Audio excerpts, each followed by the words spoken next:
بسم الله الرحمن الرحيم قاف والقرآن المجيد بل عجبوا أن جاءهم منذر منهم فقال الكافرون هذا شيء عجيب أإذا متنا وكنا ترابا ذلك رجع بعيد قد علمنا ما تنقص الأرض منهم وعندنا كتاب حفيظ بل كذبوا بالحق لما جاءهم فهم في أمر مريج الحمد لله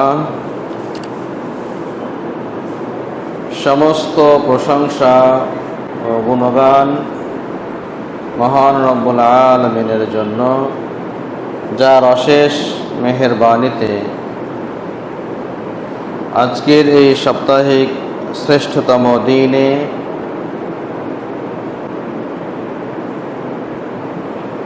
শ্রেষ্ঠতম রব্বুল আলামিন আল্লাহ সুবহানাহু ওয়া তাআলার সন্তুষ্টি অর্জনের লক্ষ্যে তারই নির্ধারিত ফরজকৃত ইবাদত সালাতুল জুমআ আদায়ের লক্ষ্যে অত্র মসজিদে সমবেত হতে পেরেছি। এজন্য শুকরিয়া জ্ঞাপন করছি, আলহামদুলিল্লাহ।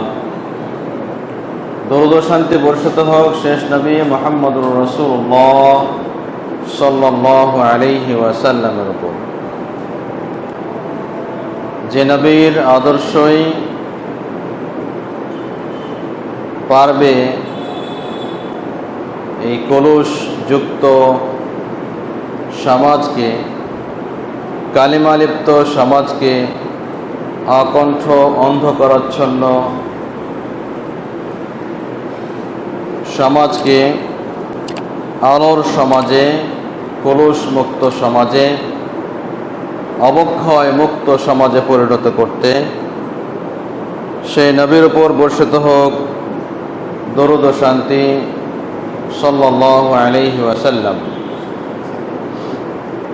সম্মানিত মুসল্লিবৃন্দ, আমরা বর্তমান এমন একটি সময়ে বসবাস করছি,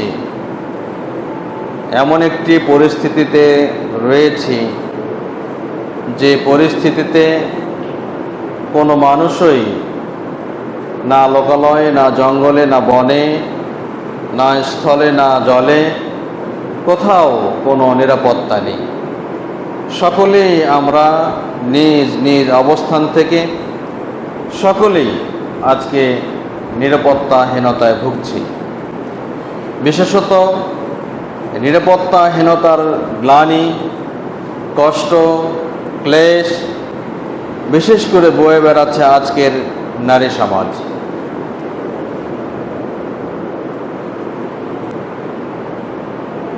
আমাদের নারী সমাজের শিশু, বালিকা, কিশোরী, এমন যুবতী, প্রৌঢ় এবং বৃদ্ধা কেউই আজকে অনিষ্টকারীদের হাত থেকে মুক্ত নয়। বিশেষত বর্তমান সময়ে সবচেয়ে নৈরাজ্যকর পরিস্থিতি আমাদের এই সুন্দরতম মানব সমাজকে একেবারেই জঙ্গলি সমাজ হিসেবে বিবেচিত করতে হয় বা বলতে হয়।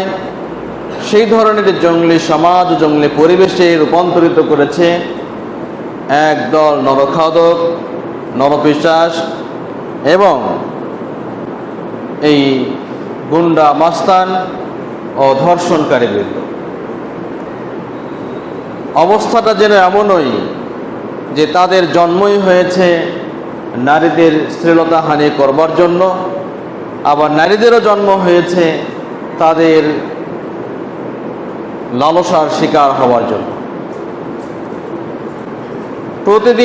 প্রতিনিয়তই বিভিন্ন মিডিয়ার মাধ্যমে সংবাদ যা জানা যায়, প্রতিনিয়তই প্রতিটি ক্ষণে ক্ষণেই কোথাও না কোথাও কোনো না কোনোভাবে কোনো শিশু,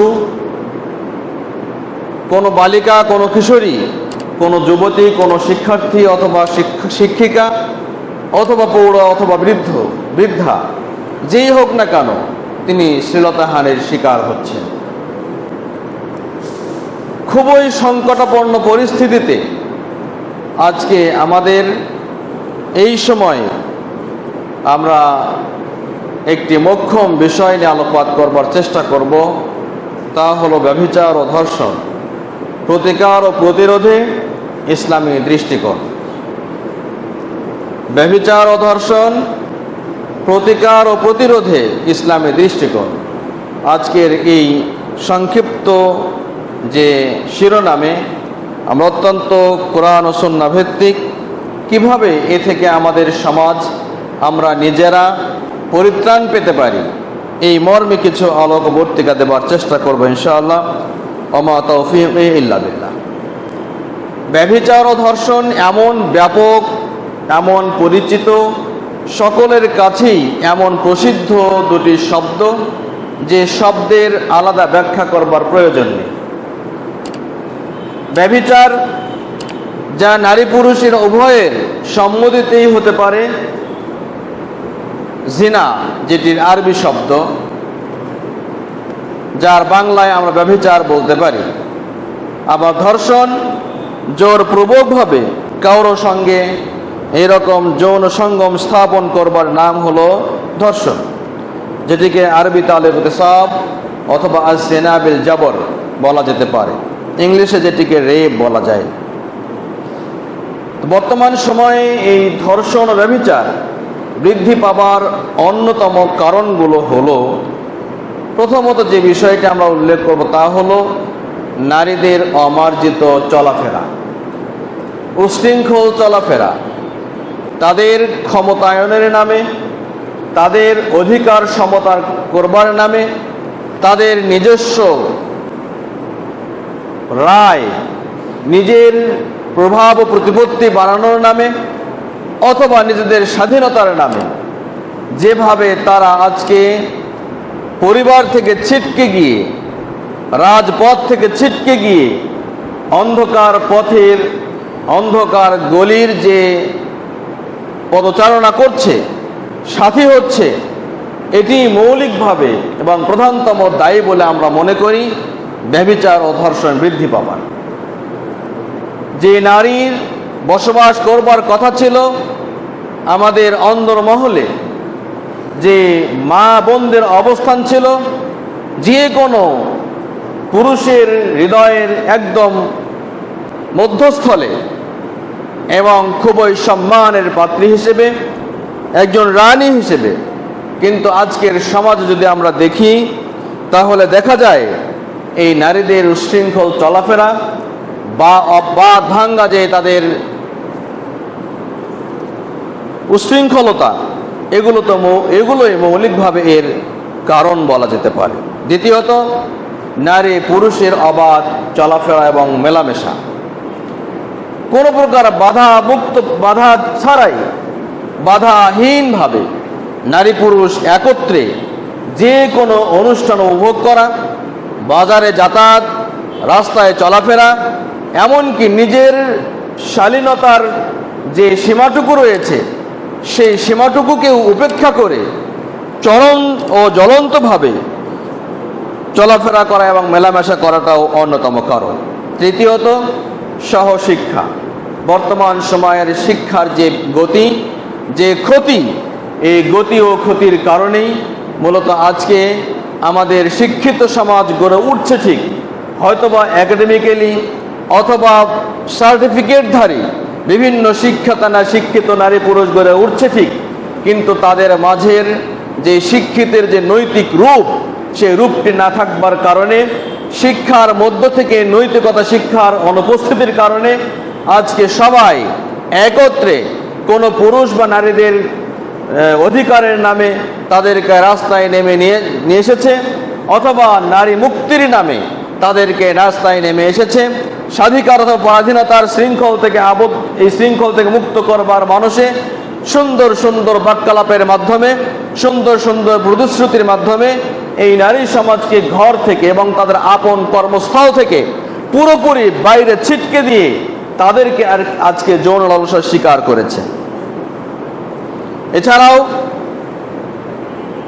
অশ্লীলতা পূর্ণ যে সমস্ত চলচ্চিত্র প্রদর্শিত হয় বিভিন্ন মাধ্যমে, এগুলো অন্যতম কারণ। এবং নৈতিক ও ধর্মীয় শিক্ষার অভাবের কারণে মূলত এগুলো হয়ে থাকে। কিন্তু দুঃখজনক হলো সত্য, আজকে যারা আমরা নৈতিক শিক্ষার বয়ান দিই অথবা শিক্ষা দিই, অথবা যারা আজকে শিক্ষক হিসেবে আছি, যাদেরকে সমাজ মাথা হিসেবে মেনে নেয় যে আলেম সমাজকে, তাদেরও পদস্খলন আজকে ঘটছে। আল্লাহ আমাদেরকে সে থেকে রক্ষা করুন। তারপরে রাজনৈতিক প্রশ্রয়, বর্তমান সময়ে এটি অন্যতম কারণ যে ব্যভিচার এবং ধর্ষণ বৃদ্ধি পাবার। আজকে যারাই ধর্ষক হিসেবে বিবেচিত হচ্ছেন, যারাই আজকে নারীদের শ্লীলতা হানি করতে চেষ্টা করছেন, দেখা যাচ্ছে কোনো না কোনোভাবে তারা বড় কোনো প্রভাব বলয়ে তারা রয়েছে, ক্ষমতার অক্টোপাসের সঙ্গে জড়িত রয়েছে, কোনো না কোনো অঙ্গের সঙ্গে তারা জড়িত রয়েছে। উঁচু স্তর থেকে কোনো নেতা আসলে নিচু স্তরের নেতাদের কাছে তাদের একমাত্র দাবি নারী এবং টাকা। এই দুটির মধ্যে সর্বোত্তম প্রথম ফার্স্ট প্রায়োরিটি হিসেবে নারীকেই তারা বেছে নেয়। যে এলাকায় যে যাক না কেন, সেখানেই নারীদেরকে তাদের আপ্যায়নের জন্য, তাদের মনোরঞ্জনের জন্য নারীদেরকে সেখানে উপস্থাপন করবার যে উদগ্র এবং উগ্র যে মানসিকতা তৈরি হয়েছে, গ্রহণ করবার যে মানসিকতা তৈরি হয়েছে, একটা নোংরামি শুরু হয়েছে, এটি অন্যতম কারণ এই ব্যভিচার ও ধর্ষণ বৃদ্ধি পাবার। সর্বশেষ যে বিষয়টি তা হলো ত্রুটিপূর্ণ বিচার ব্যবস্থা। আজকের এই যে মাঝে মাঝেই ধর্ষণকে কেন্দ্র করে ধর্ষকের বিচারের দাবিতে রাজপথ কেঁপে ওঠে, সমস্ত শিক্ষাঙ্গনগুলোকে একেবারে প্রতিবাদে মুখরিত হয়ে ওঠে, কিছুদিন পর আবারও স্থিমিত যায়, আবারও মুখরিত হয়ে ওঠে।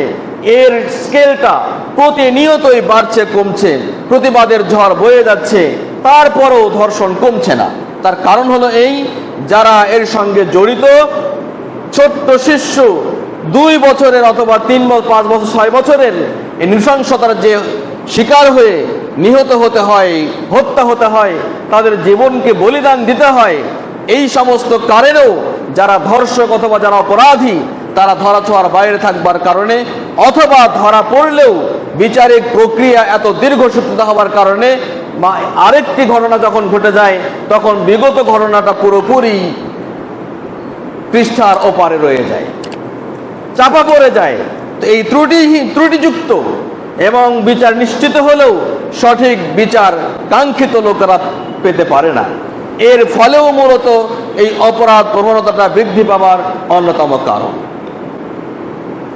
যদি আজকে প্রত্যেকটি রাজপথে প্রত্যেকটি ধর্ষককে জনসম্মুখে বিচার করা যেত, তাকে মৃত্যুদণ্ড দিয়ে বিচার করা যেত, তাহলে প্রত্যেক ধর্ষকই চিন্তা করতো একবার এই অপরাধ করবার পূর্বে যে আমার পরিণতি খুব ভালো হবে না। এর ফলশ্রুতিতে সমাজে অনাস্থা তৈরি হচ্ছে, সমাজে চরম বিতৃষ্ণা তৈরি হচ্ছে, সামাজিক শৃঙ্খলা লঙ্ঘিত হচ্ছে, মা বোনদের আচার আচরণ এবং তারা নিজেদেরকে বাইরে বের করা প্রয়োজনেও তারা আজকে কুণ্ঠিত হচ্ছেন এবং তাদের অধিকার ভুলুণ্ঠিত হচ্ছে।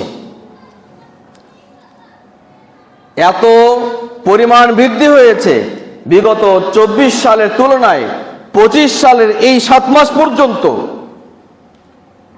এই ব্যভিচার এবং ধর্ষণের, বিশেষ করে ধর্ষণের সংখ্যা প্রায় 27% বৃদ্ধি পেয়েছে। এই মাত্র কয়েক মাসে, বিগত 6 মাসেই প্রায় যেগুলো রেকর্ড হয়েছে, থানায় রেকর্ড হয়েছে ধর্ষণ মামলা, এইটুকু 7068টি মামলা রেকর্ড হয়েছে। এগুলো তো রেকর্ডকৃত, প্রকাশিত। এছাড়াও যে সমস্ত ঘটনা আজও মানুষের জানার বাইরে রয়েছে, কর্ণগোচরের বাইরে রয়েছে, দৃষ্টির বাইরে রয়েছে, খবরের কাগজের বাইরে রয়েছে। যে সমস্ত মা বোনরা এরকম পৈশাচিক যে শিকার হওয়ার পরেও মুখ খুলে বলতে পারে না, এমন ঘটনাও অহরহ রয়েছে।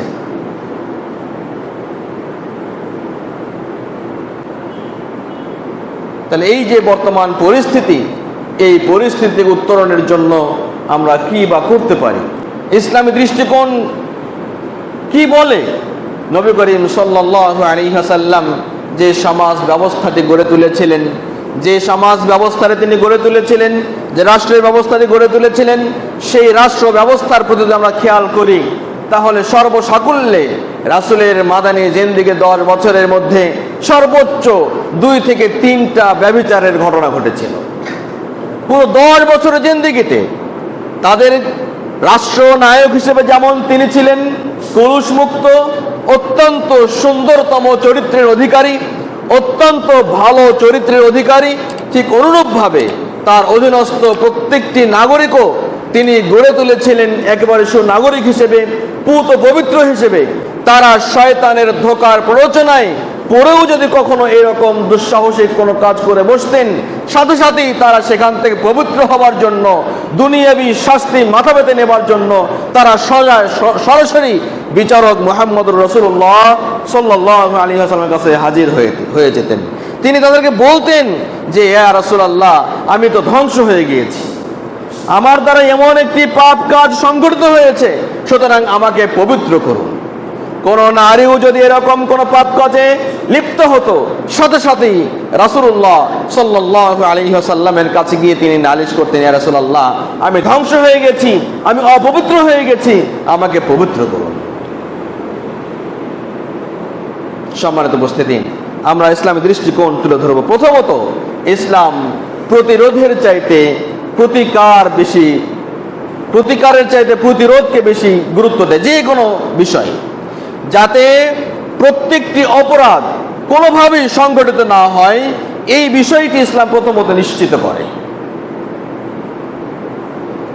প্রথমত এটাই নিশ্চিত করে, মূলত মৌলিকভাবে ইসলাম চায় প্রত্যেকটি নাগরিকের মাঝে এমন নৈতিকতা ফুটে উঠুক, এমন নৈতিকতাপূর্ণ অভিরুচি তাদের মাঝে জেগে উঠুক, জাগ্রত থাকুক, যে জাগ্রত থাকবার কারণে তারা যখনই পাপ কাজের দিকে ধাবিত হবে, সাথে সাথেই তারা যেন সেখান থেকে ফিরে আসতে পারে।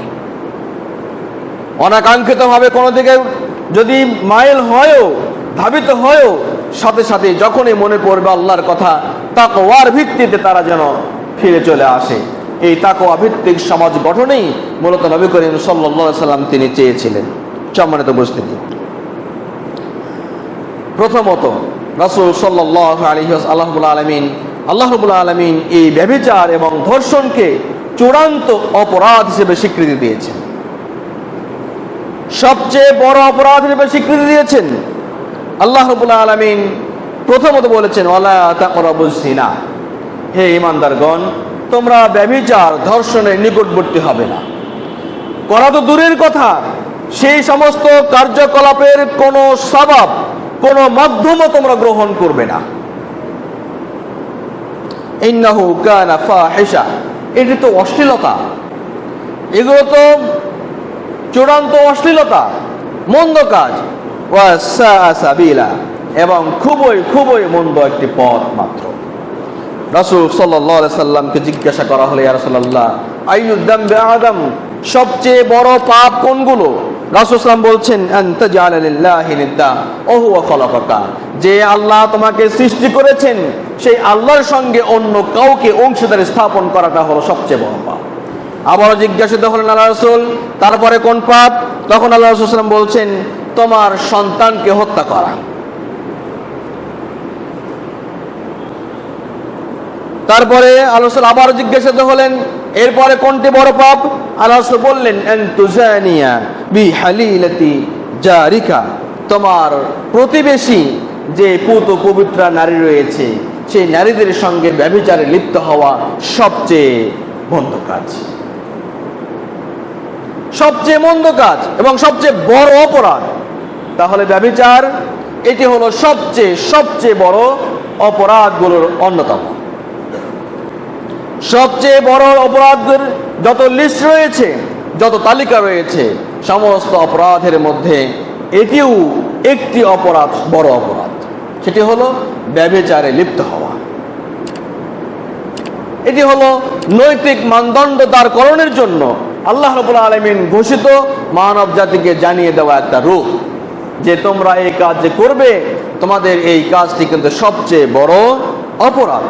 অপরপক্ষে রাসূল সাল্লাল্লাহু আলাইহি ওয়াসাল্লাম এবং মহান আল্লাহ রাব্বুল আলামিন এবং তদীয় রাসূল মুহাম্মদুর রাসূলুল্লাহ সাল্লাল্লাহু আলাইহি ওয়াসাল্লাম এই মানুষের যে অঙ্গের মাধ্যমে ব্যভিচার এবং ধর্ষণ সংঘটিত হয়, এই লজ্জাস্থান হেফাজতের জন্য আর উৎসাহিত করেছেন, এবং এই লজ্জাস্থান হেফাজতের বিশেষ পুরস্কার হিসেবে তিনি ঘোষণা করেছেন জান্নাত। প্রথমত আল্লাহ রাব্বুল আলামিন পবিত্র কোরআন কারিমে সূরা আল মুমিনুনের শুরুতেই মুমিনদের বৈশিষ্ট্য বর্ণনা করতে গিয়ে মুমিনদের বৈশিষ্ট্য এটিও একটি যা রাসূল আল্লাহ রাব্বুল আলামিন উল্লেখ করেছেন যে আল্লাযীনা হুম লিফুরুজিহিম হাফিজুন। মুমিনদের বৈশিষ্ট্য বর্ণনা করতে তিনি বলছেন মুমিন তো তারাই যারা তাদের লজ্জাস্থানকে অত্যন্ত সুন্দরভাবে হেফাজত করে, মুমিনদের অন্যতম বৈশিষ্ট্য। অপরপক্ষে এটি হলো উৎসাহব্যঞ্জক একটি আয়াত। রাসূল আল্লাহ রাব্বুল আলামিন যা উল্লেখ করেছেন, রাসূল সাল্লাল্লাহু আলাইহি ওয়াসাল্লাম উল্লেখ করেছেন এই লজ্জাস্থানের হেফাজতকে জান্নাতের চাবিকাঠি হিসেবে উল্লেখ করেছেন। রাসূল সাল্লাল্লাহু বলছেন, ইয়া শাবাবা কুরাইশ ইহফাযু ফুরুজাকুম, হে কুরাইশ সম্প্রদায়, হে কুরাইশের যারা যুবক বৃন্দ রয়েছে, তোমরা শোনো, ইহফাযু ফুরুজাকুম, তোমাদের লজ্জাস্থানকে তোমরা হেফাজত করো। লা তাজনু, তোমরা ব্যভিচারে লিপ্ত হইও না। আলা মান হাফিজা ফারজাহু ফালাহুল জান্নাহ, জেনে রাখো যারা তাদের লজ্জাস্থানকে হেফাজত করে তাদের জন্য জান্নাত অবধারিত, তাদের জন্য জান্নাত অবধারিত। রাসূল সাল্লাল্লাহু আলাইহি সাল্লাম কুরাইশদের যুবক শ্রেণীদের উল্লেখ করে বলছেন। অন্য একটি হাদিস রাসূল সাল্লাল্লাহু বলছেন, মাইয়াজমানু লিমা বাইনা লিহইয়াইহি মা বাইনা রিজলাই, যে ব্যক্তি দুটি অঙ্গের জামানত আমার কাছে প্রদান করবে, দায়িত্ব আমার কাছে প্রদান করবে, হেফাজতের প্রতিশ্রুতি আমাকে প্রদান করবে, আজমানু লাহুল জান্নাহ, আমি তার জন্য জান্নাতের জামিনদার হয়ে যাব। একটি হলো আল্লাহ রাসূল বলছেন যে যা দুই চোয়ালের মাঝে রয়েছে এই জিহ্বা, এই জবান যার যত ঠিক, আমরা এটা আলোকপাত করেছি আদাবুল লিসানে, মানে জবানের যে আদাব শিষ্টাচারিতা, এটি আমরা আলোকপাত করেছি একদিন। তো সেই বলা আছে সেখানে যে আল্লাহ রাসূল সাল্লাল্লাহু আলাইহি ওয়াসাল্লাম বলেছেন যে প্রত্যেক দিন সকাল যখন হয় সমস্ত অঙ্গ প্রত্যঙ্গ এই জিহ্বাকে বলে, হে লিসান তুমি ঠিক থাকো, তার কারণ তুমি যদি ঠিক থাকো তাহলে আমরা ঠিক থাকবো, তুমি যদি বক্র হয়ে যাও তাহলে আমরাও বক্র হয়ে যাব। তাহলে মানুষের প্রত্যেকটি অঙ্গ প্রত্যঙ্গের মৌলিক যেটি ভালো এবং মন্দের দিকে ধাবিত করবার অন্যতম প্রধানতম দায়ী, তা হলো এই জিহ্বা, এই লিসান।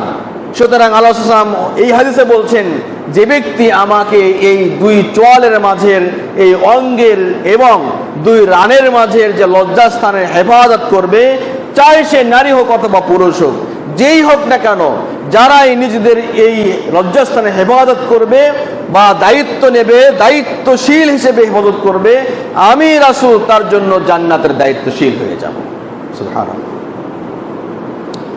সম্মানিত উপস্থিতি, রাসূল সাল্লাল্লাহু আলাইহি ওয়াসাল্লাম অন্য একটি হাদিসে বলছেন, ইজমানু লি সিত্তান মিন আনফুসিকুম আদমানু লাকুম আল জান্নাতা, আমি হে লোক সকল, আমাকে তোমরা 6টি জিনিসের প্রতিশ্রুতি দাও, জামিনদার হও, তাহলে আমি তোমাদেরকে এর বিপরীতে জান্নাতের জামিনদার হব।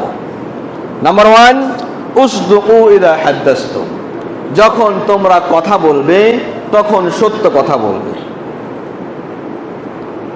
যখন তোমরা কথা বলবে সত্য কথা বলবে। আর কাউফু ইদা ওয়া'আদতুম, যখন কোনো প্রতিশ্রুতি করবে, ওয়াদা করবে, সেই ওয়াদাকে পূর্ণ করবে। ওয়া'আদুল আমানাতা ইদা আতুমিনতুম, যখন তোমাদের কাছে কোনো কিছু আমানত রাখা হবে, চাই সেটি কথা, চাই সেটি কাজ, চাই সেটি অর্থ, চাই যে কোনো মূল্যমানের সম্পদ, যেটাই হোক না কেন, যখন তোমাদের কাছে আমানত রাখা হবে, গচ্ছিত রাখা হবে, সেই আমানতটুকু তোমরা রক্ষা করো। আর কি ওয়াহফাদু ফুরুজাকুম, তোমাদের লজ্জাস্থানকে তোমরা হেফাজত করো।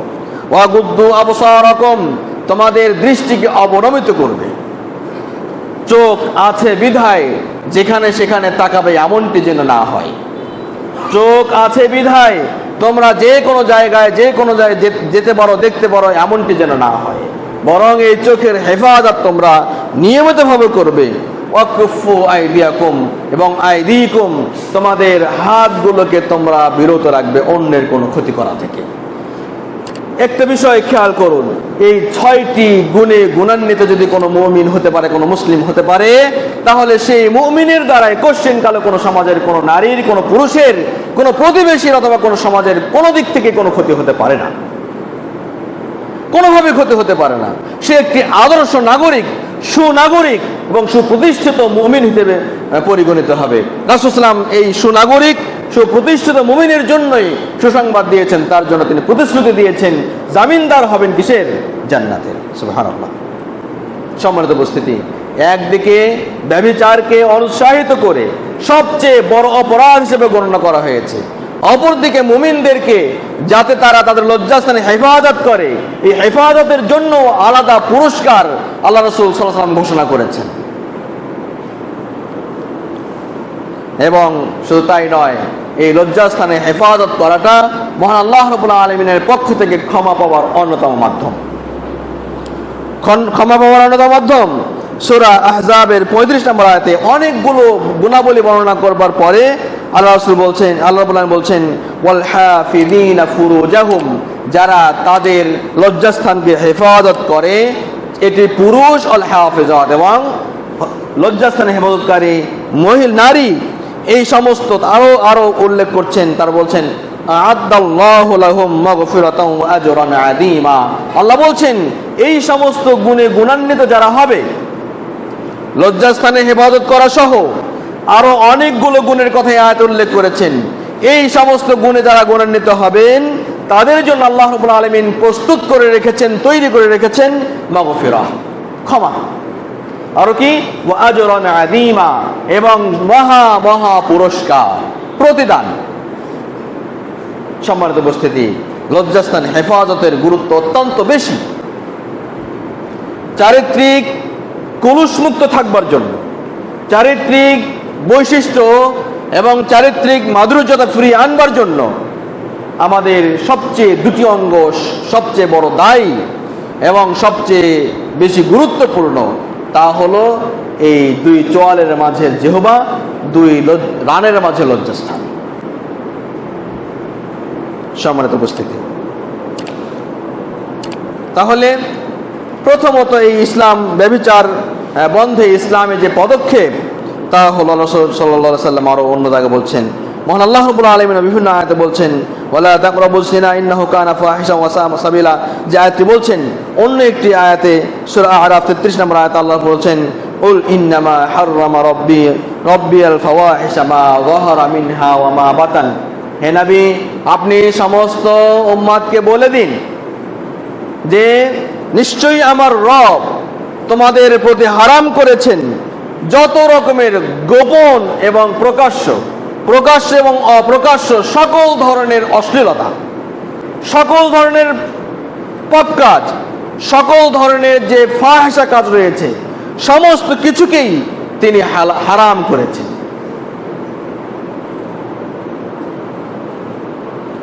অনুরূপভাবে এইরকম আরো একটা আয়াত উল্লেখ করছেন, কয়েকটা আয়াত আল্লাহ রাব্বুল আলামিন এখানে উল্লেখ করছেন। শুধু তাই নয়, বরং যাদের মাধ্যমে এই ফাহিশা কাজগুলো ছড়িয়ে যায়, সমাজে ছড়িয়ে পড়ে, এই বিষয়গুলোকেও আল্লাহ রাব্বুল আলামিন কঠিন নিন্দা জ্ঞাপন করে তাদের জন্য কঠিন শাস্তি রয়েছে এই মর্মে ঘোষণা করেছেন। আল্লাহ বলছেন, ইন্নাল্লাযীনা ইউহিব্বুনা আন তাশিআল ফাহিশাতু ফিল্লাযীনা আমানু, যারা পছন্দ করে মুমিনদের মাঝে কোনো ফাহেশা কাজ ছড়িয়ে পড়ুক, প্রকাশ হয়ে পড়ুক, একে অপরের মাঝে ছড়িয়ে যাক, তাদের জন্য লাহুম আযাবুন আলীমুন ফিদ দুনিয়া, তাদের জন্য দুনিয়াতেও রয়েছে যন্ত্রণাদায়ক শাস্তি, অল আখিরা, এবং পরকালেও তাদের জন্য রয়েছে কঠিন শাস্তি। তাহলে পাপ কাজ তো দূরের কথা, পাপ কাজ ছড়িয়ে দেবার যত মাধ্যম রয়েছে সমস্ত মাধ্যমগুলো যারা এই অবলম্বন করবে তাদের জন্য মহান আল্লাহ রাব্বুল আলামিন এরকম শাস্তির ব্যবস্থা দিয়েছেন। দ্বিতীয়ত, এই আল্লাহ রাসূল সাল্লাল্লাহু আলাইহি ওয়াসাল্লাম বলেছেন, সালাসাতুন লা ইয়াদখুলুনাল জান্নাতা আবাদা, কখনোই তিন শ্রেণীর ব্যক্তিরা, তিন শ্রেণীর মানুষেরা জান্নাতে প্রবেশ করতে পারবে না। নাম্বার 1, আদ-দায়ুস, সেটি হলো দায়ুস। দায়ুস কারা? দায়ুস ওই সমস্ত পুরুষ, ওই সমস্ত কর্তা ব্যক্তি, ওই সমস্ত কর্তা বা যারা কর্তৃত্ব স্থাপন করেন, যাদের মাধ্যমে বা যাদের প্রচ্ছন্ন বা অপ্রচ্ছন্ন, প্রত্যক্ষ বা অপ্রত্যক্ষভাবে যারা পরিবারের মাঝে, নারীদের মাঝে, মানুষের মাঝে যারা ফাহিশা কাজের প্রশ্রয় দেয়, আশ্রয় দেয়, এরা হলো দায়ুস। সুতরাং এই যারা পারিবারিকভাবে হোক, যে কোনো এতে হোক না কেন, যে কোনোভাবে হোক না কেন, যারা এই পাপ কাজ ছড়াবার কাজে বিভিন্নভাবে সহযোগিতায় রয়েছে অথবা মৌন সম্মতিও রয়েছে, তারাও জান্নাতে প্রবেশ করতে পারবে না। সম্মানিত উপস্থিতি, দ্বিতীয় নাম্বার যে বিষয়টি রয়েছে এই ব্যভিচার ও ধর্ষণ থেকে মুক্ত হবার জন্য এবং ইসলামী যে প্রতিকারী ব্যবস্থা, প্রতিরোধী ব্যবস্থা, তা হলো নারীদের জন্য শরীর আবৃতকরণের মাধ্যমে বাইরে প্রয়োজনে বের হবার ব্যবস্থা করো। আল্লাহ রাব্বুল আলামিন কোরআন কারিমে বিভিন্নভাবে উল্লেখ করেছেন, ইয়া আইয়ুহান নবী কুল লিআজওয়াজিক ওয়া বানাতিক ওয়া নিসাইল মুমিনিন, হে নবী আপনি আপনার স্ত্রীদের, আপনার কন্যা সন্তানদের এবং মুমিনরা তাদের স্ত্রীদের যেন বলে দেয়, তোমরা বলে দাও যে ইদনিনা আলাইহিন্না মিন জালাবিবিহিন্না, তাদের জিলবাব, তাদের ওড়নাটা যেন তাদের পুরো শরীরটা ঢেকে নেয়। যালিকা আদনা ইউরাফনা ফালা ইউদাইন, এটি উত্তম পন্থা যে মুসলিম এবং মুসলিমদের মাঝে পার্থক্য নির্ণয় করবার জন্য। নিজেদের নারীদের শরীর আবৃত করা এবং শালীন পোশাক পরিধান করা, এটি মুমিন এবং অমুমিন, মুমিন এবং কাফেরদের মাঝের ব্যবধান তৈরি করে। এটি আরো একটি উপকার কি, ফালা ইউদাইন, এই যদি আবরণ পরে থাকে, এই যদি পর্দা ব্যবস্থা তারা গ্রহণ করে থাকে, নিজেদের শরীরকে আবৃত করবার ব্যবস্থা তারা গ্রহণ করে, তাহলে ফালা ইউদাইন, তাদেরকে পরিত্যক্ত করা হবে না, উত্ত্যক্ত করা হবে না, তাদেরকে কষ্ট দেওয়া হবে না, তারা ইভটিজিং এর শিকার হবে না, তারা শ্লীলতাহানির শিকার ঘটবে না। পর্দা করার সবচেয়ে এবং শালীন পোশাক পরিধান করার সবচেয়ে উপকারিতা হলো এখানেই। আজকে যারা ধর্ষিতা হচ্ছেন, আজকে যারা শ্লীলতাহানি হচ্ছেন, যিনি হন না কেন, তাদের এই কাজের প্রতি যারা করছেন তাদের তীব্র প্রতিবাদের পাশাপাশি যারা এর শিকার হচ্ছেন তাদেরও একটু সাবধান হওয়া উচিত যে আমাদের কিভাবে জীবন যাপন করলে, কি পোশাক পরিধান করলে, কিভাবে চলাফেরা করলে এই বিষয়গুলো থেকে নিজেদেরকে একটু মুক্ত রাখা যাবে, নিরাপদ দূরত্ব বজায় রাখা যাবে। ইসলাম এই জন্যই শুধু পুরুষদেরকে শাসন করেনি, শাসাননি, বরং নারীদের জন্য নিরাপদ আশ্রয় তৈরির জন্য, নিরাপদ কেন্দ্র তৈরির জন্য, নিরাপদ চলাফেরা নিশ্চিত করবার জন্য, তাদেরকে উত্ত্যক্তহীন, শ্লীলতাহীন, তাদের লজ্জাস্থানের অধিকার সংরক্ষণের জন্য যে বিধানটি তিনি দিয়েছেন শালীন পোশাক পরিধান করা, নিজের শরীরকে আবৃত রাখা, নিজের উজ্জ্বলতাকে, নিজের সৌন্দর্যকে প্রদর্শন না করবার যে উদাত্ত আহ্বান, এটিও মেনে চললে এটি হবার কথা নয়।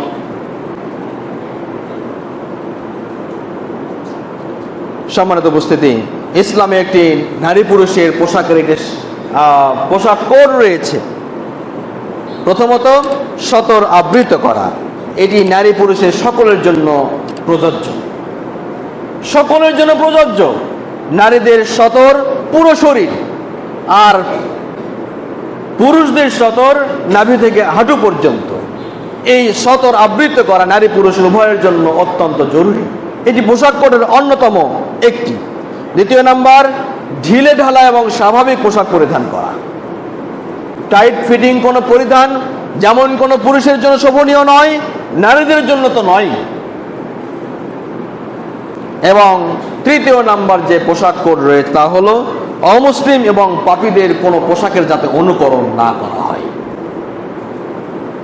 যারা পাপী, যারা তাপী এবং যারা অন্যায় কাজ করে বেড়ায়, যারা কুফর মুশরিক, তাদের পোশাকের অনুকরণে কোনো পোশাক করা যাবে না।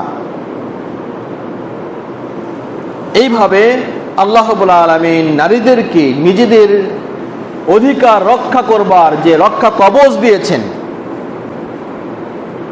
যে অভেদ্য প্রাচীর তৈরি করেছেন, সে অভেদ্য প্রাচীরকে যখন ডিঙিয়ে এদিকে বৃদ্ধাঙ্গুলি প্রদর্শন করে যখন কোনো নারী বাইরে প্রকাশ পায়, তখনই মূলত সমাজে এইরকম শ্লীলতাহানি, তাদের সম্মানহানি, তাদের মানহানি, তাদেরকে ধর্ষণ এবং ব্যভিচারের শিকার হওয়াটা স্বাভাবিক হয়ে যায়। নারীরা তাদের সৌন্দর্যকে আরো আবৃত রাখবে এই মর্মে আল্লাহ রাব্বুল আলামিন মুমিনদেরকেও যেমন নির্দেশ দিয়েছেন, নারীদেরকেও তেমন নির্দেশ দিয়েছেন। আল্লাহ রাব্বুল আলামিন সূরা নূরে উল্লেখ করছেন, ওয়াকুল লিল মুমিনাতি ইয়াগুদুনা মিন আবসারিহিন। হে নবী, আপনি নারীদেরকে বলুন, মুমিনা নারীদেরকে বলুন, তারা যেন তাদের দৃষ্টিকে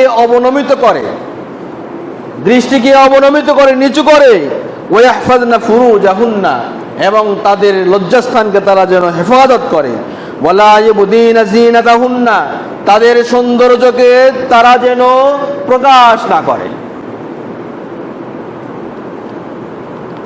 ইল্লা মা যাহারা মিনহা, তবে স্বাভাবিকভাবে যা প্রকাশ পায়। এই স্বাভাবিকভাবে প্রকাশ পাওয়ার ব্যাখ্যাটা একটু ভিন্ন, বিভিন্ন মতানৈক্য রয়েছে।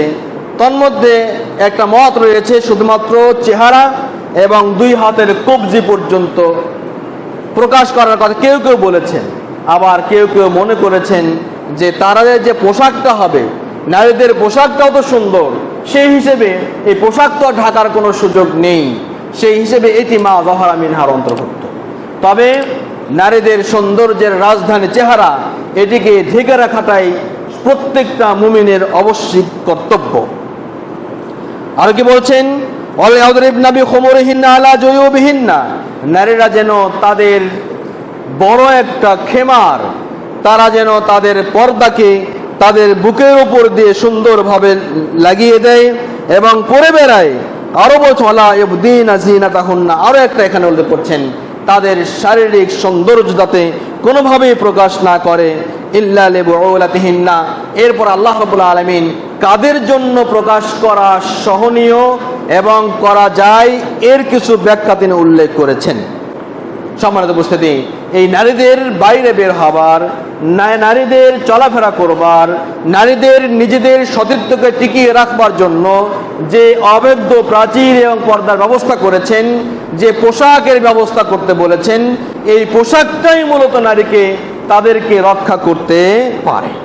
সম্মানিত উপস্থিতি, বর্তমান সময়ে আমরা দেখি যে আমাদের সকলের পোশাকটাই যেন বিপদের একটি কারণ হয়ে দাঁড়িয়েছে। এমন একটি পোশাক পরিধান করা হয়, এমন কিছু পোশাক পরিধান করা হয় যে পোশাক পরিধান করার চেয়ে না করাটাই অনেক শ্রেয়। রাসূল সাল্লাল্লাহু আলাইহি ওয়াসাল্লাম এই ধরনের পোশাক পরিধানকারীদের ক্ষেত্রে অত্যন্ত সতর্কবাণী উল্লেখ করেছেন। একটি হাদিস শোনা যায়, আল্লাহ রাসূল বলেছেন, সিনফান মিন আহলিন নার, সিনফান মিন আহলিন নার লাম আরাহুমা কওমুন মাহুম সিয়াতুন কাযনাবিল বাকর ইয়াদরিবুনা বিহান নাস ওয়া নিসাউন কাসিয়াতুন আরিয়াতুন মুমিলাতুন মাইলাত। আল্লাহ রাসূল দুই শ্রেণীর কথা উল্লেখ করেছেন। যে শ্রেণী তারা কখনোই জান্নাতে প্রবেশ করবে না, এরা জাহান্নামের অধিবাসী।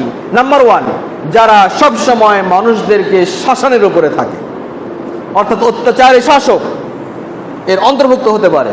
দ্বিতীয় নাম্বার, আমার আজকের আলোচনার সঙ্গে যেটি সামঞ্জস্যপূর্ণ, সেটি হলো এমন কিছু নারী যে নারীরা পোশাক পরিধান করবে ঠিক, কিন্তু তারপরেও উলঙ্গ থাকবে। পোশাক পরিধানকারী উলঙ্গ নারী। আরো কি? মুমিলাতুন মাইলাতুন, এরা যেমন অন্যকে নিজেদের দিকে আকৃষ্ট করবে, ঠিক এরাও অনুরূপভাবে অন্যের দিকে আকৃষ্ট হবে। এমন নারী জাতি, যে নারী জাতি আল্লাহ রাসূল এখানে বলেননি যে তারা পুরোপুরি উলঙ্গ হবে, তা নয়, বরং কাসিয়াতুন আরিয়াতুন, তারা পোশাক পরিধানকারী, পোশাক পরিধান করবে, কিন্তু পোশাকের সাথে সাথে তারা উলঙ্গও হবে। টেলিভিশন মার্কা যে পোশাক, যে পোশাকটা নারীদের প্রত্যেকটি অঙ্গকে বহিরাঙ্গন থেকে দেখবার সুযোগ করে দেয়, আরো সৌন্দর্য মণ্ডিত করে দেয়, এইরকম পোশাককে আল্লাহ রাসূল সাল্লাল্লাহু আলাইহি ওয়াসাল্লাম মিন আহলিন নার বলেছেন। এই নারীদেরকে মিন আহলিন নার বলেছেন। সম্মানিত উপস্থিতি, আল্লাহ সাল্লাল্লাহু বলছেন, রুউসুহুন্না কাআসনিমাতিল বুখতিল মাইলা, তাদের মাথার চুলটা এমন ভাবে তারা বাঁধবে যেন উটের উঁচু কুজের মতো। দেখবেন অনেক নারী হেঁটে চলেছে, বড় একটা ওড়না বিশাল আকারে পেঁচিয়ে নিয়েছে মুখে, আবারও পিছনে এমন খোপা বেঁধেছে তার মাথার অগ্রভাগের তুলনায় পিছনেরটা খুব উপরে উঠে গেছে। এই যে রুউসুহুন্না কাআসনিমাতিল বুখতিল মাইলা, আল্লাহ রাসূল বলেছেন তাদের মাথাটা এমন হবে, তাদের মাথাটা এমন উঁচু হবে যেন উটের সামনের যে বড় কুজ রয়েছে সেই রকম উঁচু কুজের নেই। লা ইয়াদখুলুনাল জান্নাতা, এই নারী সমাজ জান্নাতে প্রবেশ করবে না। ওয়ালা ইয়াজিদনা রিহাহা, প্রবেশ তো করবেই না, যে জান্নাতের সুগন্ধিও তারা পাবে না। ওয়াইন, আল্লাহ রাসূল বলছেন সুগন্ধি পাবে না মানে ওয়াইন্না রিহাহা লা ইউজাদু মিন মাসিরাতি কাদা ওয়া কাদা। আল্লাহ রাসূল বলেছেন অথচ জান্নাতের সুগন্ধি এত মাইল দূর থেকেও পাওয়া যাবে। তার মানে জান্নাতের সুগন্ধি যতদূর পর্যন্ত পৌঁছাবে, এই নারীরা জান্নাত থেকে তার চেয়েও বেশি দূরে অবস্থান করবে। মানে সুগন্ধি প্রাপ্তির সীমারেখা পেরিয়ে, সীমারেখার চাইতেও দূরে তারা অবস্থান করবে। এই নারী জাতি কখনো জান্নাতে প্রবেশ করবে না। তাহলে এই ব্যভিচার ও ধর্ষণের পেছনে শুধুমাত্র পুরুষদের পৈশাচিক যে কামনা বাসনায় কাজ করে সে তাই নয়, বরং এই ধরনের উলঙ্গপনা পোশাক পরিধানকারী নারীরাও সমানভাবে দায়ী। সুতরাং ফাইল আল মাফউলা উভয়ই জাহান্নামী। আল্লাহ রাব্বুল আলামিন আমাদেরকে এই ব্যভিচার ও ধর্ষণের মতো সমাজ বিধ্বংসী, সভ্যতা বিধ্বংসী পাপ কাজ থেকে এবং এর আসবাবগুলো থেকে, যাবতীয় যে মাধ্যম রয়েছে সমস্ত মাধ্যমগুলো থেকেও আল্লাহ রাব্বুল আলামিন আমাদেরকে মুক্ত রাখুন, সুস্থ রাখুন, সমাজকে সুন্দর বিনির্মাণে তৌফিক দান করুন, আমিন।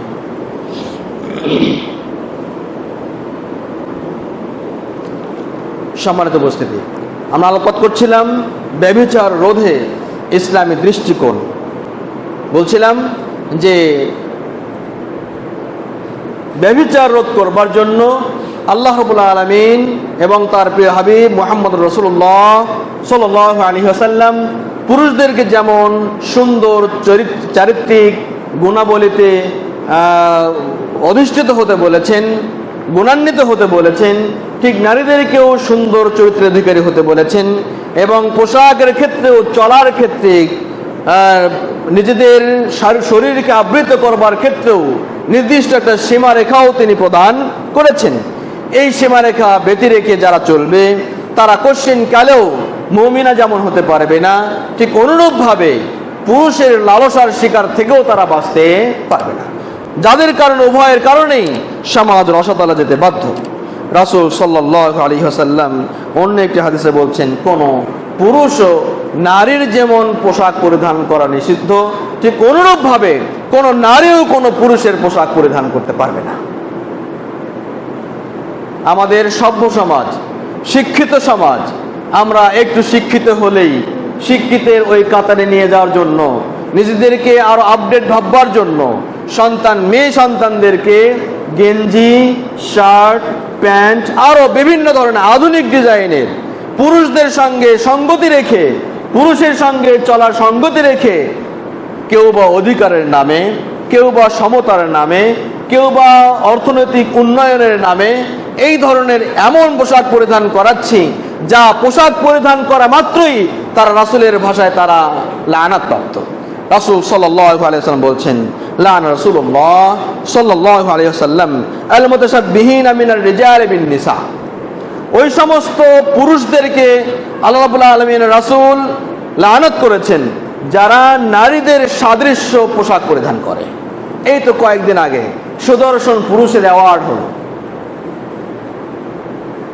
সুদর্শন পুরুষ, সেই পুরুষ নাকে নাকফুল, কানে কানের দুল, আবার পোশাকে পুরোপুরি জামা। একে বাংলাদেশের বিভিন্ন সেলিব্রিটিরা তারা একে সেলিব্রিটি করছে, অ্যাওয়ার্ড দিচ্ছে, সুদর্শন পুরুষ। এর মাধ্যমে যুব সমাজকে দেখানো হচ্ছে, তোমরা তো পুরুষ থাকলে সুদর্শন হতে পারবে না, তোমরা নারীদের সাদৃশ্য যখনই গ্রহণ করবা তখনই তোমরা সুদর্শন পুরুষে পরিণত হবে। সম্মানিত উপস্থিতি, এই তো চলছে দুনিয়া, এইভাবেই চলছে দুনিয়া, আমরাও সেদিকেই চলছি।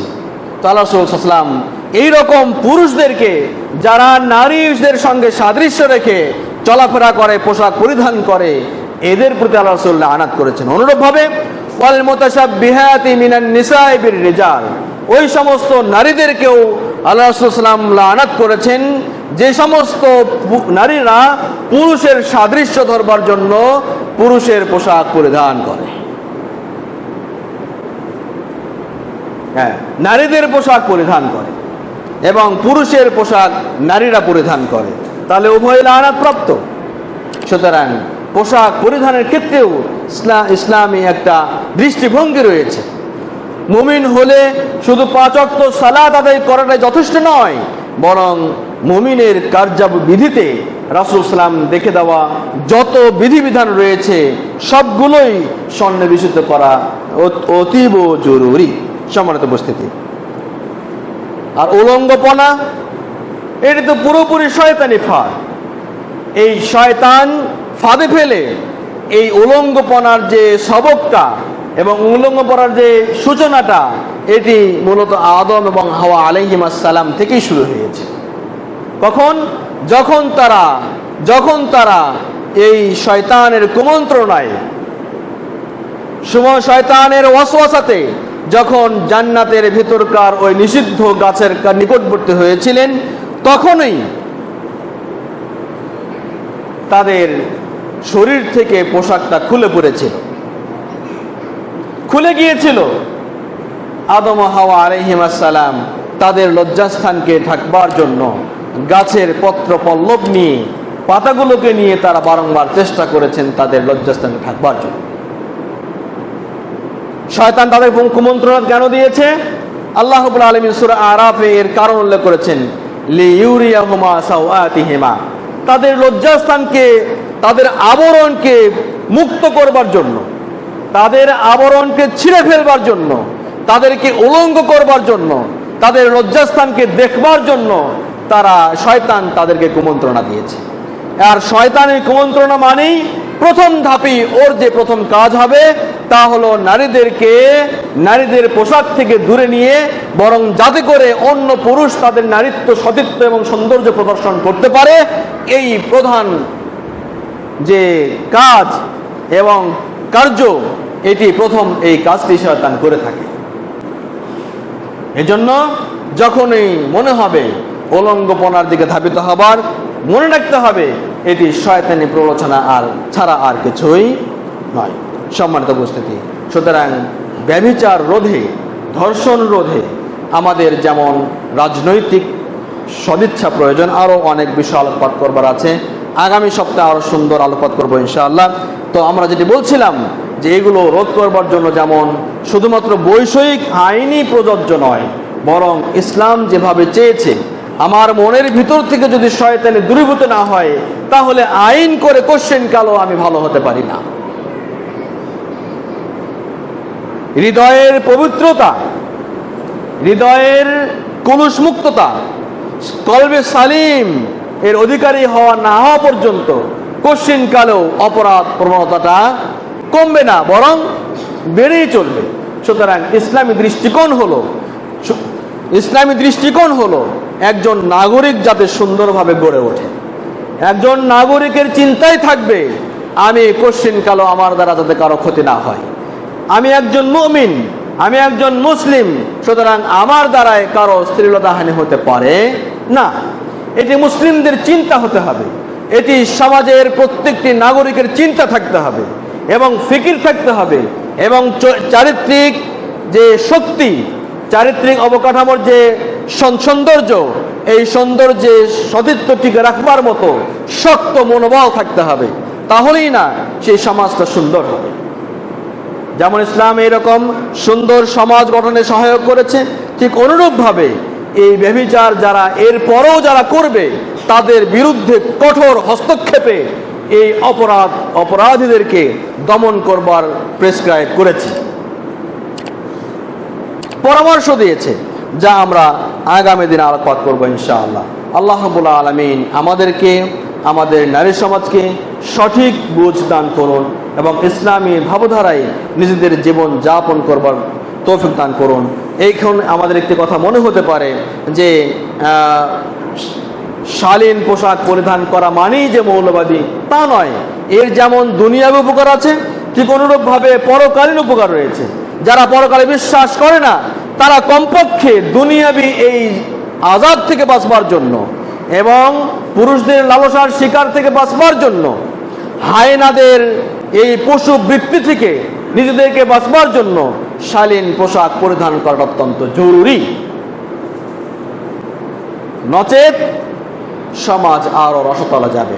হায়নারা সবসময় নিজেদের এই হিংস্রতা প্রদর্শনে এগিয়ে আসবে। সুতরাং এই হায়নাদের মুখ থেকে নিজেদেরকে বাঁচানোর জন্য একমাত্র উচিত এবং ঔচিত্যের পোশাক হলো, কর্তব্য পোশাক হলো যে পোশাকটি আমাকে তাদের নজর থেকে নিজেদেরকে আবৃত রাখে। ইসলাম এটিই চায়। আল্লাহ রাব্বুল আলামিন আমাদেরকে সঠিক বুঝ দান করুন এবং কোরআন সুন্নাহ ভিত্তিক জীবন যাপন করবার তৌফিক দান করুন। আমিন। আল্লাহুম্মা সাল্লি আলা মুহাম্মাদ ওয়া আলা আলি মুহাম্মাদ কামা সাল্লাইতা আলা ইব্রাহিম ওয়া আলা আলি ইব্রাহিম ইন্নাকা হামিদুম মাজিদ। আল্লাহুম্মা বারিক আলা মুহাম্মাদ ওয়া আলা আলি মুহাম্মাদ কামা বারাকতা আলা ইব্রাহিম ওয়া আলা আলি ইব্রাহিম ইন্নাকা হামিদুম মাজিদ। ربنا آتنا في الدنيا حسنة وفي الآخرة حسنة وقنا عذاب النار. ربنا آتنا في الدنيا حسنة وفي الآخرة حسنة وقنا عذاب النار. ربنا ظلمنا أنفسنا وإن لم تغفر لنا وترحمنا لنكونن من الخاسرين. سبحان ربك رب العزة عما يصفون وسلام على المرسلين والحمد لله رب العالمين. سبحانك اللهم وبحمدك أشهد أن لا إله إلا أنت أستغفرك وأتوب إليك.